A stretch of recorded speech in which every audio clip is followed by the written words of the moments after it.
Քաղտեխնոլոգ Կարեն Քոչարյանն է մեր տաղավարում, բարև ձեզ։ Բարև ձեզ։ Շարունակելով Միջանցքի թեման, պարոն Քոչարյան, այսօր Փարիզում Փաշինյանը արել է հետևյալ հայտարարությունը, թե կան որոշ ուժեր, որոնք փորձում են Թրամփի ուղի ծրագիրը ներկայացնել իբրև արտատարածքայնություն, բայց դրա համար որևէ հիմք չկա։ Այդ որոշ ուժերից մեկը նաև ստորագրող կողմերից մեկն էր Ադրբեջանը։ Հիմա, պարոն Քոչարյան, որքանով են Փաշինյանին լուրջ ընկալում Ֆրանսիայում։ Այս հայտարարությունը լսելիս։ Ես կարծում եմ Փաշինյանին ոչ միտեղ արդեն վաղուց լուրջ չեն ընկալում։ Դա երևում է, թե ինչպես են վերաբերվում, ընդ որում կապ չունի որտեղ լինի դա, չգիտեմ, Բիշկեկում, Դուշանբեում, լինի դա նույն Եվրոպայում, որ դե թշեր են քաշում ինչ որ այսպես վերաբերվում, այդ վերաբերմունքը, դիվանագիտության մեջ եւ միջազգային հարաբերություններում ժեստերի լեզուն ոչ պակաս կարևոր լեզու է, քան բուն ինքը հենց դիվանագիտական լեզուն։ Եվ այդ ժեստերի լեզվով էլ է երևում, թե ինչպես են վերաբերվում ներսում մենք տեսնում ենք ամեն անգամ այն հայտնի սրտիկների, որից կարծում եմ արդեն վաղուց արուն է կաթում, այդ տրոլինգները, կոմենտները եւ այլն։ Ուզում եմ ասեմ, վաղուց արդեն ոչ ոք լուրջ չի վերաբերում։ Թրամփի ընթրիքը ինչ ցույց, ներողություն, Մակրոնի հետ ընթրիքը ինչ ցույց տվեց ժեստերի լեզվի տեսանկյունից։ Ես չեմ տեսել, որ հիմա պարզապես դա չեմ հետևել, որ զուտ ժեստերի առումով գիտեմ, որ եղել է ընթրիք, բայց ես քանի որ չեմ տեսել, թույլ տվեք չմեկնաբանեմ, որովհետև սխալ կլինի։ Առաջնորդության խաչմերուկներում խորագրով այսօր քննարկում է տեղի ունեցել Փարիզում, որտեղ Փաշինյանը մի հայտարարություն է արել, ինչը ճիշտ ասած մինչև հիմա ականջից մեջ արձագանքում է։ Ասում է՝ միգուցե կարող է լինել ընդհանուր վտանգ մեր եւ Ադրբեջանի անկախությունների համար։ Սա երկու պետությունների առաջին հանրապետության ժամանակաշրջանը հիշեցնելու համատեքստում է անում այս հայտարարությունը։ Հիմա սա ոնց հասկանալ։ Գիտեք, եկեք ով պետք է հասկանա, թող նա հասկանա։ Իսկ ով պետք է հասկանա։ Ով պետք է հասկանա, ում ուղղված է այդ հայտարարությունը։ Ես հիշեցնեմ Պուտինի խոսքերը նաև։ Հաստատ ինձ եւ ձեզ ուղղված չէ այդ հայտարարությունը։ Իսկ նրան ում ուղղված է Ռուսաստանի Դաշնությանը, այդ ուրեմն Դաշնության թիվ 1 առաջնորդը Վլադիմիր Պուտինը ասում է, ով չի ափսոսում խորհրդային միության փլուզման համար, նա սիրտ չունի, իսկ ով ուզում է, որ այն վերականգնվի իր նախկին տեսքով, ուղեղ չունի։ Հիմա եթե առաջի դեմքով ասվում է, որ մի վախեցեք, նման մենք ոչ նպատակներ ունենք, ոչ պլաններ, ոչ էլ թերևս նաև հնարավորություններ, ապա այդ դեպքում ինչու է Փաշինյանը Փարիզից նման հակառուսական հայտարարություն անում։ Գիտեք, այսօրվա իշխանությունները սովոր են ուր գնում են, այդտեղ այդ կոնկրետ այդ հատվածում այդ մարդկանց համար ականջների համար, հաճելի խոսքեր ասեն։ Քանի որ Եվրոպայում հաճելի է Ռուսաստանի դեմ, ես վստահ եմ, որ Ռուսաստանում Բաքվին հաճելի է լսել, որ իր անվտանգության համար խնդիր կա, անկախության համար։ Փաստորեն Փաշինյանից իմացավ։ Բայց քանի որ քիչ առաջ մենք խոսեցինք ոնց են վերաբերում Փաշինյանին, նույն Բաքվում, տեսնում ենք, նույն Ալիևը ինչպես է վերաբերվում։ Գնա քիչ ամնում ասի գնա կոֆեդիր, հեսա գալիս եմ խմենք։ Տեսել ենք, չէ՞ դա։ Մի քանի անգամ ենք տեսել, մի անգամ չենք տեսել։ Էլ չեմ ասում,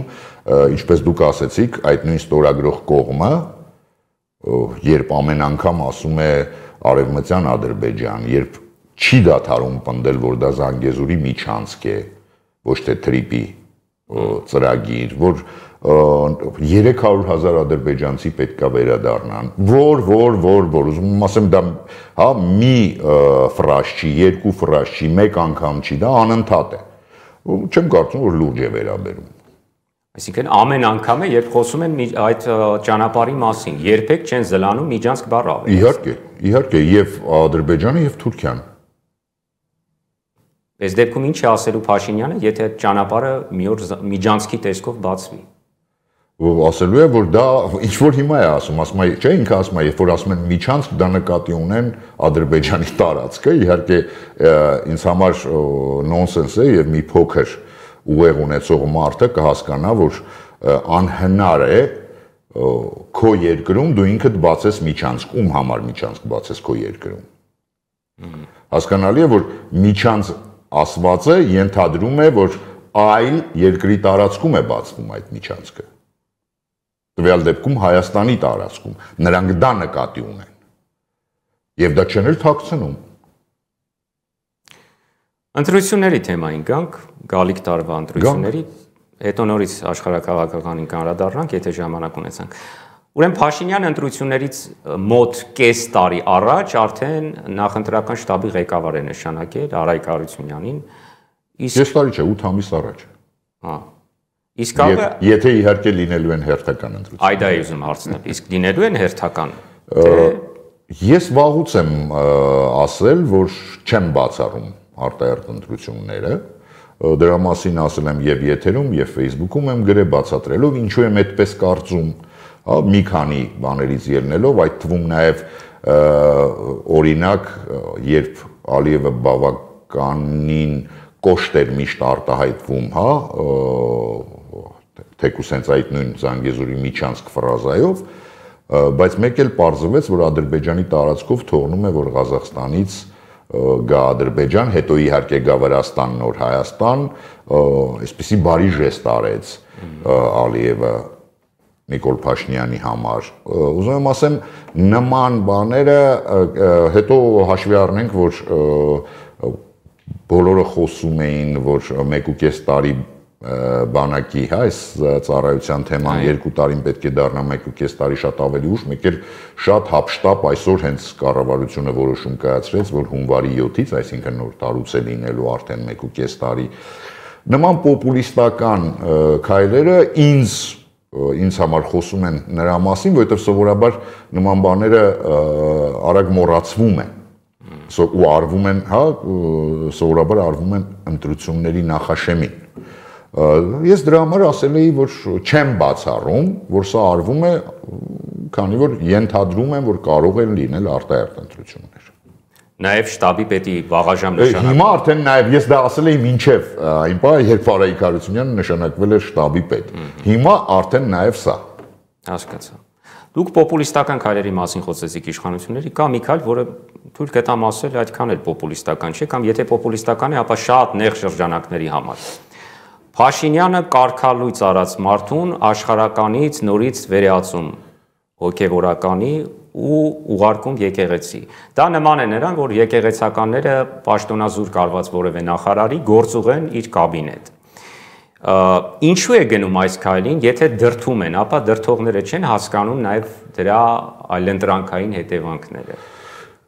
Ես կարծում եմ, այստեղ ինքը այնուամենայնիվ Փաշինյանը շատ լավ գիտի, ինչ է նշանակում ցանցային կառույցը։ Հայ առաքելական եկեղեցին ինքը իրենով ցանցային կառույց է, որոնք բավականին լուրջ համաշխարհային ցանցային կառույց է, այդ թվում նաև Հայաստանում է ցանցային։ Իսկ քանի որ ինքը ցանկացած ցանցային կառույցից խուսափում է նախընտրական շրջանում, ինքը փորձում է կազմաքանդել հայ առաքելական եկեղեցին մինչև ընտրություններ։ Սա է նա։ Կարծում եմ, որ կամ ավելի շուտ հուսով եմ, որ դա չի ստացվի նրա մոտ, որովհետև վերջին այս շոուն, որը բեմադրվեց Սովանավանքում,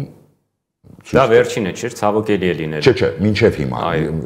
մինչ այս պահը վերջինը։ Ես գիտեմ, որ հայտարարված է, որ Կիրակի օրը եւս լինելու է,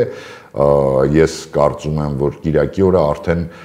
ինձ թվում է պարեկներին անգամ, ոչ միայն պարզապես ոստիկաններին, այլ պարեկներին էլ կհագցնեն, հա, սովորական շորեր կուղարկեն այնտեղ, չեմ կասկածում։ Արդեն որ փորձելու է ցույց տալ մաքսիմալ, հա,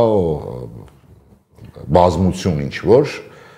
ինչքան կկարողանա։ Չգիտեմ, ստացվի թե չէ։ Ներքին քաղաքական քինախնդրություն է, պայմանավորված նաև անցյալ տարվա Բագրատ Սրբազանի շարժմամբ, նրանով, որ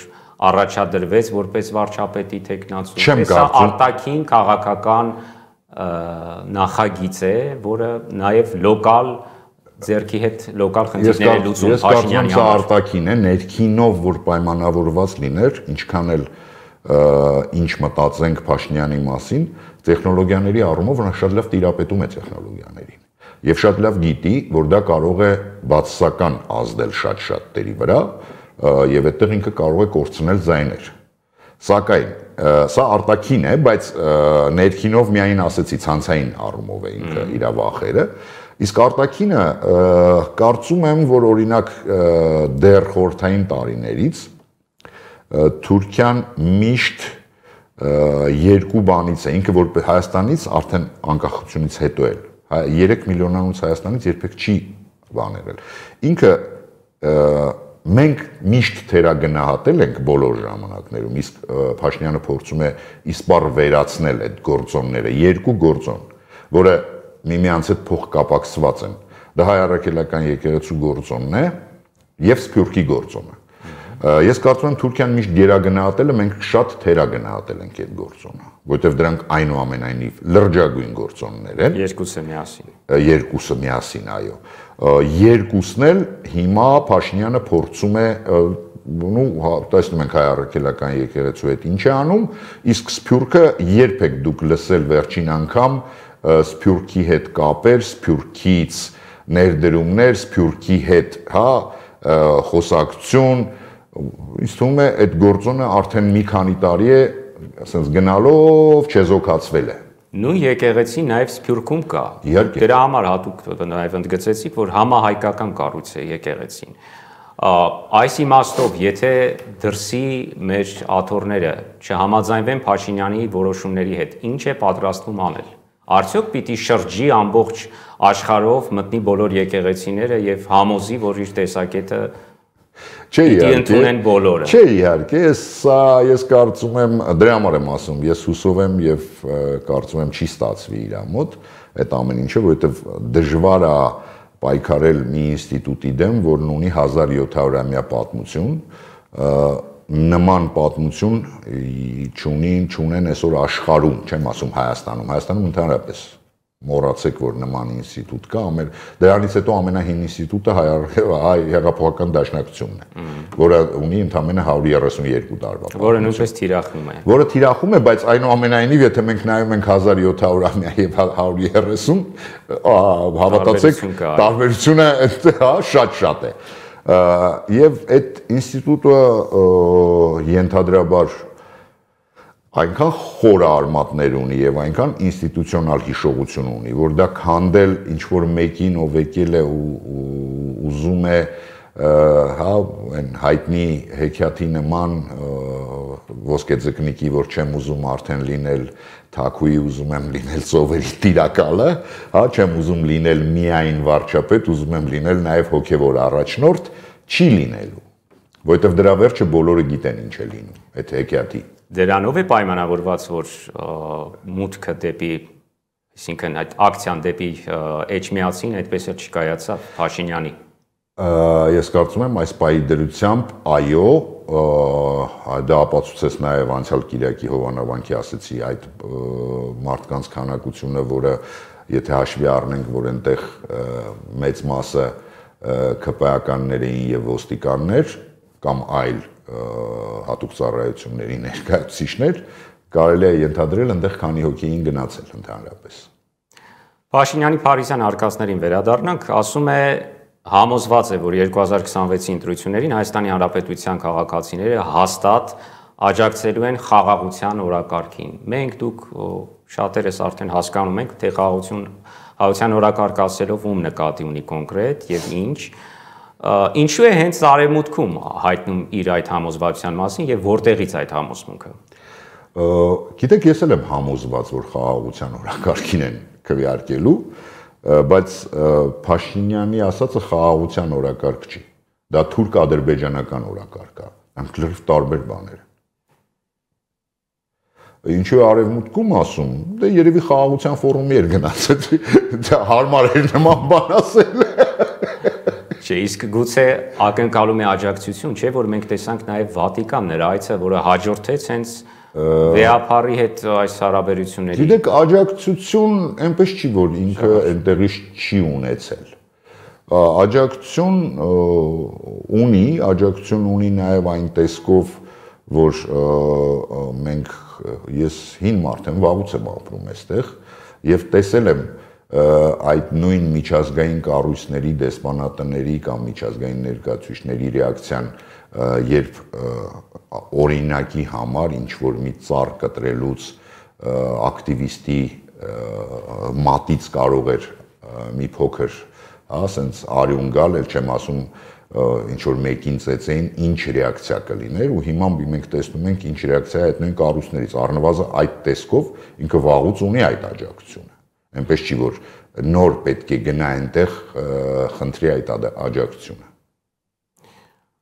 Որն է Փաշինյանի վերընտրվելու պլանը, եթե փորձենք այսպես ձևակերպել։ Միայն արևմուտքը բացառապես։